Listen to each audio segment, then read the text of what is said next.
සුබ දවසක් හැමෝටම. ඉතින් අද ගෙනල්ලා තියෙනවා මෙන්න මේක හයි කරන හැටි. මොකද ගොඩක් කට්ටිය මේ කොහොමද හයි කරන්නේ, කොහොමද කින්ද මන්ද ගා මගෙන් ගොඩක් විස්තර අහනවා. මේකින්ද මම මේක ගෙනාවා සරලව කියන්න. ඉතින් මේක වර්ග දෙකක් එනවා. එකක් තමයි අපි පාවිච්චි කරන normal mic එක ගහන්න පුළුවන් විදියට මම මේක පෙන්නනවා. ඒක තමයි මේක ඇවිල්ලා තියෙන්නේ. ඊට අමතරව එනවා condenser mic එක ගහන්න පුළුවන් විදියට. ඉතින් මේකේ මෙන්න මේ විදිහට right අතල් ටික ගන්න right මේක තමයි මේක එන්නේ සඳවනය. හරිද? සඳවනය කියන්නේ මෙන්න මේ වගේ එකක්. මේක විවිධ ආකාරයෙන් මේක එක විදිහට මේක බුරුල් කරලා මේක සාමාන්‍යයෙන් ඔයාලගේ අපි තුන් මේක කියලා මේක නම් මේක මෙහෙම බුරුල් කරලා මේක යටපැත්තට එන්නේ මෙහෙම මේක මෙහෙම සඳවලා මේක මෙහෙම තද කරන්න තියෙන්නේ මේසෙට. ඊට පස්සේ මෙතන පොඩි කෑල්ලක් තියෙනවා. ඒක ගලවලා පොඩ්ඩක් පැත්තකින් තියලා මෙතෙන්ද තමයි අපේ adjustable handle එක හයි කරන්න තියෙන්නේ. මේක මේ විදිහට දිගාර ගත්ත හැකි. මේ සෑම තැනකින්ම මේක බුරුල් කරත හැකි. මේ තැන් වලින් මේක බුරුල් කරත හැකි. මෙන්න මේ කෑල්ල මේකට මෙහෙම බස්සන් තියෙන. ඒක බස්සනකොට මේක මෙහෙම පුරුල් කරලා බස්ස ගත්තා. ඊට පස්සේ අවශ්‍ය නම් මේක මේ අනේ දාලා මෙහෙම තද කරගන්න එහෙම පුළුවන්. හරිද? ඒක අවශ්‍ය නම් පුළුවන්. මෙන්න මේ විදිහට තමයි මේක එන්නේ. හරිනේ? ඔන්න ඔය ආකාරයට එනවා. එතකොට මේකේ කිසිම ගැටලුවක් නැහැ. මම දැන් මෙන්න මේ විදිහට ඔක සෙට් වෙන්නේ. ඔක තමයි සාමාන්‍ය ක්‍රමය. ඊට පස්සේ මම මේක පැත්තකින් තියලා මේ හැම තැනකින්ම බුරුල් කරත හැකි. බුරුල් කරලා මේක තද අඩු වැඩි කරගත්ත හැකි. ඊට පස්සේ මෙතන ගත්තාම මෙතන මේ ලොකු ට්‍රේඩ් එකන එකක් තියෙනවා. පොඩි දැන් මේකේ තියෙන පොඩි ට්‍රේඩ් එක. හරිද? මේකේ ලොකු ට්‍රේඩ් එකන එකක් තියෙනවා. ඊට පස්සේ මේකේ මේ බෝල් එන එකක් තියෙනවා. මම ඒ ඔක්කොම කියන්නම්. සාමාන්‍යයෙන් අපි හැම වෙලේම පාවිච්චි කරන එක තමයි මෙන්න මේක. ඒතර මේ පැකින් එකට ගොඩක් වෙලාවට එන්නේ මෙන්න මේක. ඉතින් මේකේ මේ කෑල්ල ගලවත හැකි. මං කිව්වා ලොකු ට්‍රේඩ් එක ආවොත් මේක ගලවලා මේක හයි කරත හැකි. මේ මෙතෙන්. හැබැයි පොඩි ට්‍රේඩ් එක આવොත් මෙන්න මේ කෑල්ල හයි කරලා ඒත් ඒ විදිහටම හයි කරන්න පුළුවන් මෙන්න මේ ආකාරයට. හරිද? සරලයි පොඩි දෙයක් තියෙන්නේ. හරිනේ? එතකොට ඊට පස්සේ අපි මේක එන්නේ සාමාන්‍ය මෙන්න මේ වගේ හෝල්ඩර්ස්, ෆෝන් හෝල්ඩර්ස් ඒ වගේ එකට. එතකොට ඒක හයි කරන්න තියෙන්නේ මේක මෙතනින් මෙහෙම ගලවලා මේ බෝලේ මෙතෙන්ට එහෙම තද කරලා මේ කෑල්ල දාලා මෙන්න මේ විදිහට තද කරලා Tamanට අවශ්‍ය විදිහට මේක තද අඩු වැඩි කරගත්ත හැකි. මේ කැරකෙන එක වළක්වන්න හොඳට හිර කරගත්ත හැකි.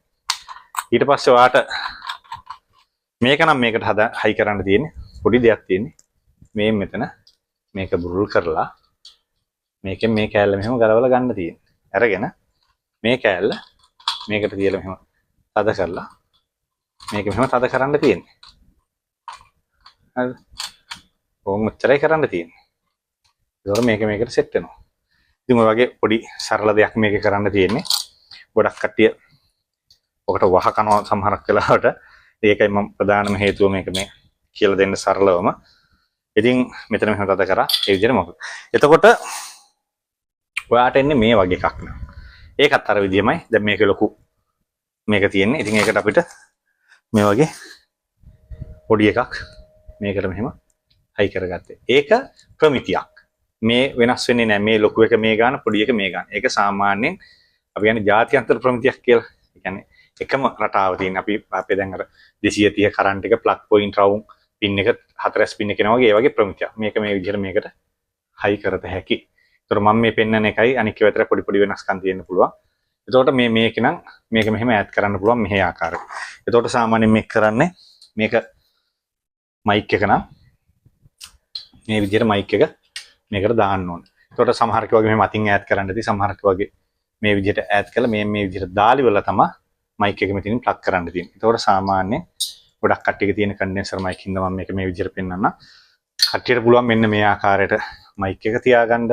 එහෙම නැත්නම් මේක අනිත් පැත්තට කරකලා මෙහෙම උඩ අතට තියාගන්න පුළුවන්. ඉතින් එතකොට මෙන්න මේ විදිහට මේ පැත්ත මෙහෙම සීට් වෙනවා. හරිද? මෙහෙම සීට් වෙලා තියෙනවා ඒක. එතකොට මයික් එක මෙහෙම තියෙනවා මේ. මයික් එක මෙහෙම තියෙනවා. මේ විදිහට තමයි සෙට් වෙන්නේ. හරිද? ඔක තමයි සාමාන්‍ය ඔක හයි වෙන ක්‍රමය. ඒතර මම මේකෙත් කියන්නම්. ගොඩක් වෙලාවට හොඳ මයික් එකක් නම් මෙන්න මෙතන මෙහෙම තියෙනවා බැජ් එක. මේ පැත්ත තමයි ඉස්සරහා. හරිද? මේ පැත්ත තමයි ඉස්සරහා මේ තියෙන්නේ. හරිද? මේ පැත්ත තමයි ඉස්සරහා. එතකොට සාමාන්‍ය මයික් එකක නම් මේ මෙතන අපි ගත්තොත් BM800 ගොඩක් වෙලාවට මෙන්න මේ පින් එක වදින පැත්ත තමයි ඉස්සරහා. ඒ පැත්තට අපි මෙන්න මේ ආකාරයට තමයි ගොඩක් වෙලාවට ෆේස් කරන්න ඕනේ. ඒ කියන්නේ ඒක තමයි හරි ක්‍රමය. එහෙම නැත්නම් මයික් එක අනිත් පැත්ත හරවලා තියෙනවා නම් ඒකත් මෙන්න මේ විදිහට හරිද?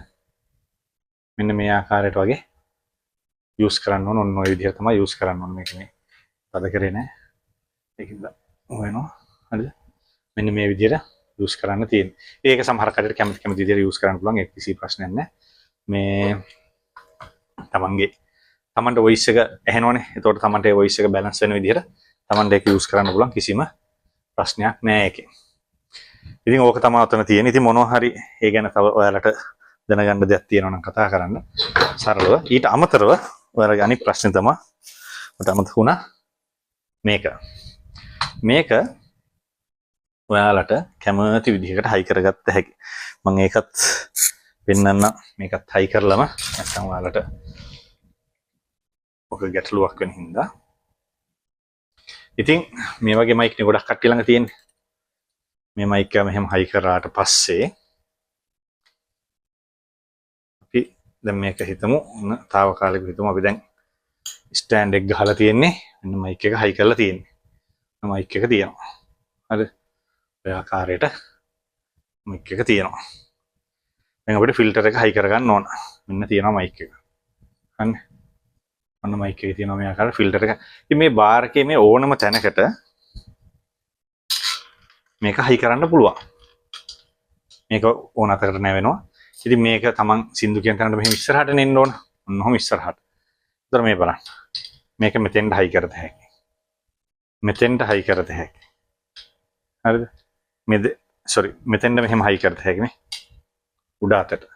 හරිද? ඊට පස්සේ මේ වෙන තැනකට ඕන නම් එතෙන්ට හයි. මෙතෙන්ට මෙහෙම හයි කරත හැකියි. මෙතෙන්ට හයි කරත හැකියි. මෙතෙන්ට මෙහෙම හයි කරත හැකියි මේ. මෙහෙම හයි කරත හැකියි.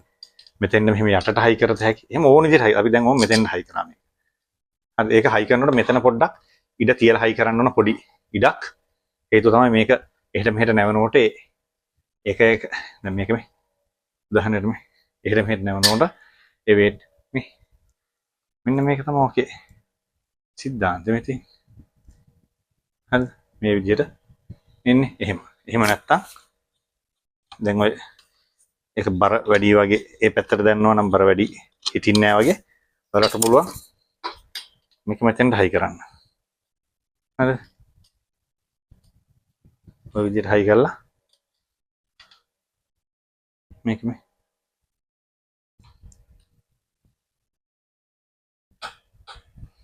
උඩින් ගන්නත් පුළුවන් මේ උඩින් ගන්න පුළුවන් සයිඩ් එකකින් ගන්න පුළුවන් මේ සයිඩ් එකකින් ගන්න පුළුවන් මේ එහෙම නැත්නම් මෙහෙම ගන්න පුළුවන්. හරි අර මං කිව්වා වගේ මෙහෙම ගන්න ඕන අතකට මේක හරව ගත්ත හැකි. ඒකට ඒක හයි කර ගන්න ඕනේ මේ බාර් වලින් කෝකට හරි Tamanට අවශ්‍ය විදිහට ඇඩ්ජස්ට් කරලා හයි කර ගන්න. ඕක තමයි ඕකේ තියෙන સિદ્ધාන්ත ටික.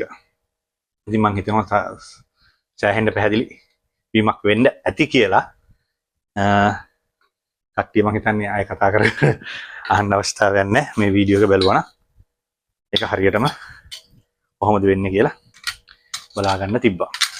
ඉතින් ඔයාලට මේ වගේ ස්ටෑන්ඩ් ගන්න ඕන නම් එතකොට සවුන්ඩ් කාඩ් ගන්න ඕන නම් කතා කරන්න රන්දි එන්ටර්ප්‍රයිසස් මහනුවර 070යි 49 29 29 5. ඒත් එක්කම දැන් තවත් කාරණාවක් ඉතින් ඉස්සරහට සමහරක් විට ඔයාලට මේ සවුන්ඩ් කාඩ් කියනවා හොයාගන්න ටිකක් අමාරු වෙන්න පුළුවන්. මොකද දැන් අලුත්ම සිස්ටම් එක හැටියට ගොඩාක් ඒවා කස්ටම් එකෙන් නැවත ටැක්ස් එකක් ගහන්න හදනවා කියලා ආරංචියක් තියෙනවා. ඉතින් ඒක ඔන්ලයින් ගේන කට්ටියටත් අනික හැමෝටම බලපානවා. පොඩිවට බිස්නස් එකට චයිනා වලින් ඩිරෙක්ට් බඩු ගෙන්නපු අපි වගේ අයටත් බලපාලා තියෙන එක දැන්. ඉතින් ඉස්සරහට සවුන්ඩ් කාඩ් ගොඩක් හොයාගන්න නැති වෙන්න පුළුවන්. කැලලත්තටම තියමු. මේ තමයි ඉතින් ඉස්සරහට තියෙන තත්ත්වය. ඉතින් ඒකින්ද පුළුවන් තරම් තමන් ළඟ තියෙන සවුන්ඩ් කාඩ් එක පරිස්සම් කරගන්න. අලුතෙන් ගන්න නම් කලින් මරන් තියාගත්තත් කමක් නැහැ. මෙහෙම සමහරක් විට මිල ගණන් වැඩි වෙන්න පුළුවන්. සමහරක් විට ඒවා රිලීස් කරන්නත් පුළුවන්. නමුත් කොහොම වෙයිද කියන්න බෑ. ඒකින්ද ඒ ගැනත් අවබෝධයක් තියාගෙන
අනික එක තමයි TikTok එකේ මැසේජ් දාන්න ගිහපුවම TikTok එකේ හරිය වගේ ෆෝම් වල මැසේජ් දාන්න ගිහපුවම අපිට ෆොටෝස් දාන්න හරිය අමාරුයි, වොයිස් දාන්න අමාරුයි, කෝල් එකක් දාන්න බෑ.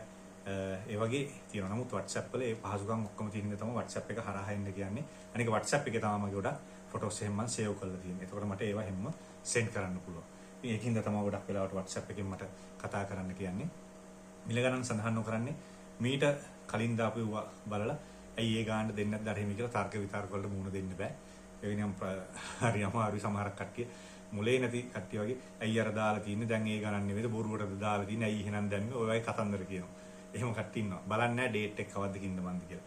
ඉතින් මම මීට මාසයකට කලින් දාපු එක සමහරට ඊට අඩු වෙන්නත් පුළුවන් වැඩි වෙන්නත් පුළුවන්. ඒ වගේ කරුණු කාරණා තියෙන හින්දා තමයි අර විදියට කරන්නේ. ඉතින් ඒක තේරුම් ගන්න. ඒකින්ද කැමති කට්ටිය ඉන්නවා WhatsApp එකට මැසේජ් එකක් දාලා ඒ තමන්ගේ අවශ්‍යතාවය ඉෂ්ට කරගන්න. ඉතින් සුබ දවසක්. හැමෝටම තෙරුවන් සරණයි. ජේසු පිහිටයි. අල්ලා දෙවියන්ගේ පිහිටයි.